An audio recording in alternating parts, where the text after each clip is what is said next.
आज 14 अप्रैल का एक बड़ा शुभ दिन है। 1884 का जन्म है ना बाबा साहब का। हाँ, 14 अप्रैल 1884 में भारतवर्ष के अंदर एक महान मूर्ति ने जन्म लिया, जिनका नाम डॉक्टर B.R. अम्बेडकर जी, जिन्होंने अपना पूरा जीवन संघर्ष इस भारतवर्ष के पिछड़े, अति पिछड़े, दलित, गरीब, वंचित, शोषित समाज के लिए अपना जीवन न्यौछावर किया। आज भारत के अंदर जो हम लोगों को समानता का अधिकार है, हमारी बेटियों को शिक्षा लेने का अधिकार है, बराबर में कंधे से कंधा मिलाकर चलने का अधिकार है, वो सब डॉक्टर B.R. अम्बेडकर जी की देन है।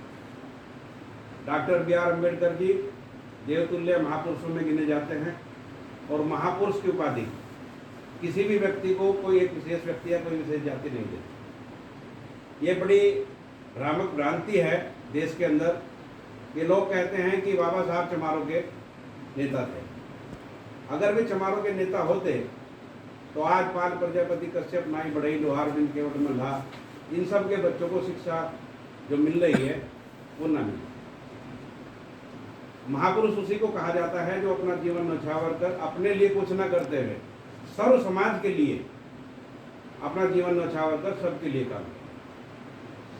तो आप सबसे निवेदन है, आप युवा हैं, बाबा साहब B.R. अम्बेडकर जी ने और 284 लोगों ने बड़ी मेहनत करके बहुत देशों के अलग अलग संविधानों के स्टडी करके उसमें से अच्छे अच्छे पॉइंट छांट कर हम सबको जीने का अधिकार दिया है। इस संविधान की रक्षा करना हम सबकी जिम्मेदारी है। और इस पुस्तकालय में, प्रजापति छात्रावास में, बाबा साहब के जीवन संघर्ष की कुछ किताबें भी रखी हैं और संविधान भी रखा है। मैंने पहले भी आप लोगों से निवेदन करा था कि इस सामाजिक शिक्षा के साथ साथ बाबा साहब के जीवन संघर्ष और संविधान पे भी थोड़ा थोड़ा आधा घंटे का समय देकर पढ़ा करें, क्योंकि जब तक आपको अपने अधिकारों की जानकारी नहीं होगी, संविधान ने हमें क्या अधिकार दिया, तो आप अपनी लड़ाई कैसे लड़ेंगे। और उसकी जानकारी मिलेगी आपको संविधान के माध्यम से। आपको बाबा साहब के जीवन चरित्र पढ़ने से आपको जानकारी होगी कि उन्होंने किन कठिनाइयों से गुजरते हुए हम लोगों को यह अधिकार दिया, सर्व समाज के लिए उन्होंने काम किया। आज उनका जन्म दिवस है। इस जन्म दिवस की खुशी में हम सब लोग बाबा साहब B.R. अम्बेडकर जी के द्वारा लिखित भारत के संविधान की प्रस्तावना आप सब लोग एक साथ पढ़ेंगे और पढ़ के अपने मन में दृढ़ निश्चय करेंगे कि हम उस प्रस्तावना को अपने दिलो दिमाग में बैठाकर आने वाले समय में समाज के लिए काम करेंगे। अपने लिए तो सब जीते हैं, लेकिन समाज के लिए अगर जियोगे तो जैसे आज बाबा साहब का पूरी दुनिया के अंदर आज जन्म दिवस मनाया जा रहा है, statue of doctor B.R. Ambedkar is the world. पूरे वर्ल्ड के अंदर कोई ऐसी शख्सियत दूसरी नहीं है जिसके इतने स्टैचू वर्ल्ड के अंदर हों जितने बाबा साहब B.R. अम्बेडकर। तो ये बड़े गर्व की बात है, बड़े खुशी की बात है कि इन जैसी महापुरुष आत्मा ने हमारे भारतवर्ष की भूमि में जन्म लिया। इसी के साथ मैं आप लोगों से एक बार निवेदन करूंगा कि एक जोरदार जय भीम का नारा आप सभी लगाएंगे, क्योंकि बाबा साहब ने हम सब को यहाँ जीने का, पढ़ने लिखने का, कुर्सी पे बैठने का, खाने पीने का, घूमने फिरने का अधिकार दिया है।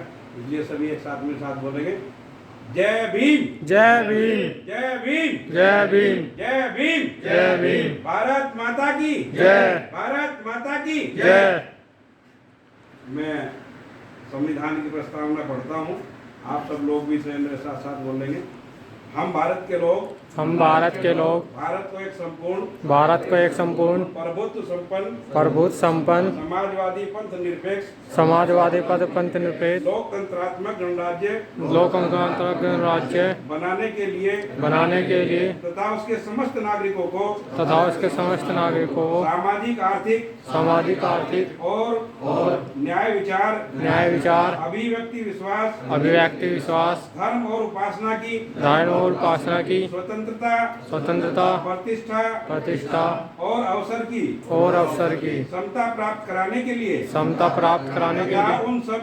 तथा उन सब के व्यक्ति की गरिमा और राष्ट्रीय एकता और अखंडता सुनिश्चित करने वाली बंधुता बढ़ाने के लिए दृढ़ संकल्प होकर अपने इस संविधान सभा में आज तारीख 26 नवंबर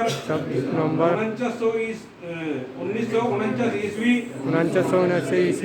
नीति मार्गशीर्ष शुल्क सप्तमी संवत 2006 विक्रमी को अद्यदेव द्वारा इस संविधान को अंगीकृत कर अधिनियम और आत्मसमर्पित करते हैं।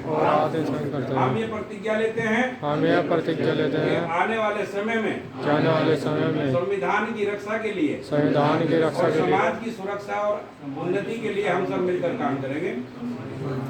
इसी के साथ सभी का धन्यवाद। बाबा साहब के चरणों में आप अपने श्रद्धा सुमन अर्पित करेंगे। सभी बच्चे आइए।